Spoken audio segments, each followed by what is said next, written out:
cars inside of the building. Councilman Johnson? You know, the only really big storage area around it, outdoor storage is Bill's, is that still? And it's on purpose. I know my neighbor has a big RV. Every time he gets one, he spends hours covering it up. So, isn't it made properly to have our own sunbeam on it 24/7? Okay, I understand that. It's, $100,000. What kind of security do we have there? And what are the hours of operation? Is that going to disturb the neighbors? And I know the wall's going to buffer the noise. Yeah. That's a good question. What we do is we have security cameras everywhere. Yeah. Motion detectors, very secure site, completely fenced in and out of one location other than the emergency exit, which would be at the back that we were referring to earlier. In addition to that, the site is completely, it's really, really super safe in terms of monitoring safety and well lit as well. Not to the point where it disturbs the neighbors, but lit to the point where it's comfortable on the inside. If, for instance, you have an issue, is it all backed up on the Livonia site on DVR? So what we Yeah, could, so, okay, yeah, it is. Everything is backed up on the DVR system. But to answer your question, even more detail, we have motion detectors on the property. So the city of Livonia, the police chief, he really liked the idea. So if, say for instance, anything over 40 pounds was to get on the property, okay, we will actually, there's microphones, we'll be able to speak to them. So there's a 24-hour monitoring service, so when the hours were not there, so from 6 o'clock in the evening till 9 o'clock the following morning, if anything over 40 pounds gets in there, they'll actually be able to speak to them or call the police immediately if somebody gets into the property. So that's added security. That cost us, for each device, I believe it was like $300 a month to have that service. Yeah, that was part of my question too. The other question was, is the hour-wise, you're going to have somebody inside the building during regular hours, I would imagine?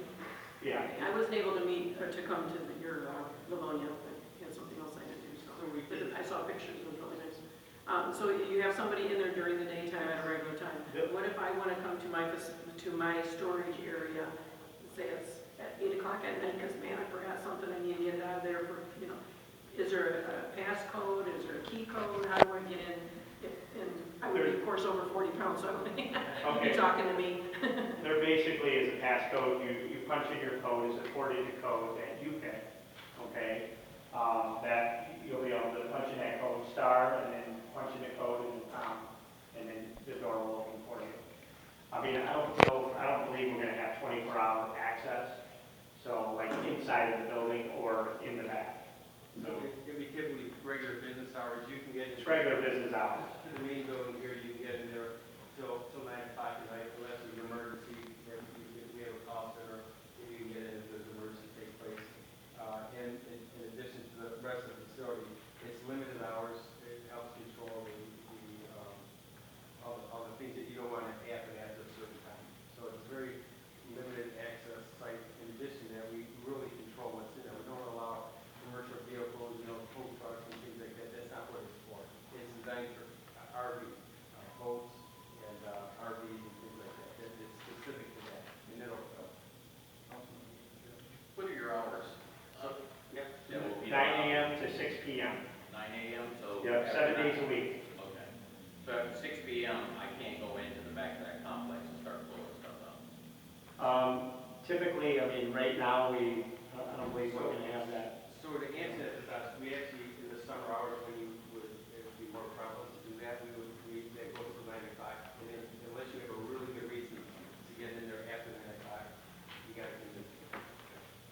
I mean, if we have an RV person, they're coming out of town, they're coming back, I mean, they call us, there's an after-hours number. They just let us know, hey, we're coming in, we're just dropping our, I mean, we're not going to have a problem with that, But, I mean, typically, it's hours of operation, 9 to 6.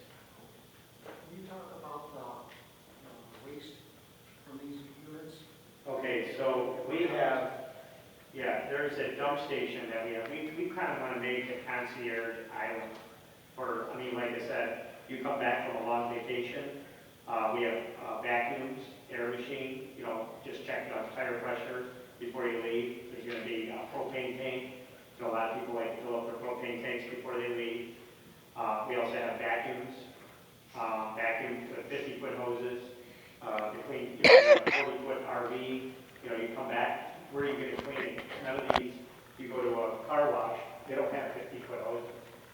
You basically gotta figure out your own way to do it. So we're creating something for the residents that stay there. They're gonna be able to clean their RVs, that's complimentary. We also have, anybody that stores with us, we have a dump station. They're able to, you know, like from taking showers in their RVs or any of the refuse, they're able to, it's a dump station that'll actually dump into the sanitary. So,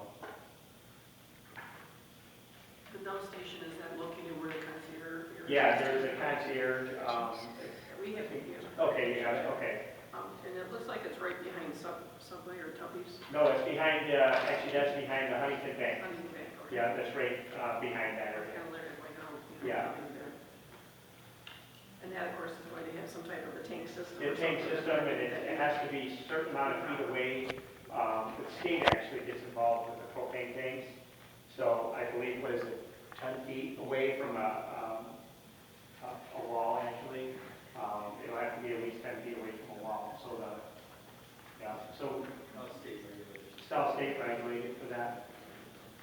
So, Are there any other questions? Appreciate it. Just really quickly, Sheila, do we have to go into closed doors regarding your item? Yeah, it'll be extremely brief. Okay, so what we're gonna do is, does anybody have any more questions for these gentlemen? Okay, so since we ran long, what we'll do is we'll go in and we're still in the study session portion of this meeting. We'll go in with Sheila and close doors, and what we'll do is just come back and start the meeting at 6. can I add one more thing? This is a $16.8 million project we're bringing to Taylor, and we're proud of it.